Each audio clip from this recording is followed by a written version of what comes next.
My name is Karen Longman. I am the program director and teach in the doctoral programs at Azusa Pacific University out in California. We have about 100 PhD and EDD students in higher education leadership, student success track and an organizational leadership track.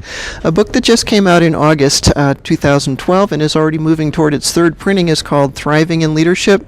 The subtitle is Strategies for Making a Difference in Christian Higher Education. Even though that's the subtitle, the book is very much oriented toward organizational leadership with higher ed as the context.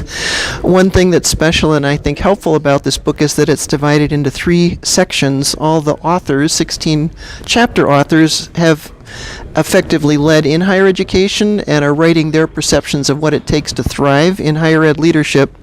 The first third of the book is on the interior life of the leader and what it takes to thrive as a leader in terms of what's going on inside of yourself. The middle section, the middle chapters, are about the relational life of the leader and what it takes to lead effectively and as a thriving leader in terms of relationships with one another. And the third section is on shaping institutional culture.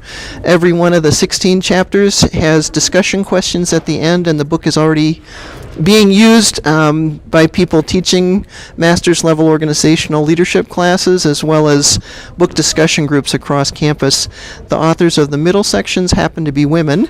The first preface of the book is actually written by the author of a book called Courage and Calling, about being called to administrative leadership and what that looks like and how the gift mix and talents of a calling can play out in the life of an administrative leader.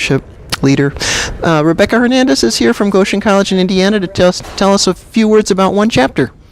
Thank you. I'm Rebecca Hernandez from Goshen College, and one of the chapters that I have authored was the focus on diversity. The idea of the demographic shifts in our country really talk to us as leaders about what we can do to support students, but also support faculty of color and the community around us.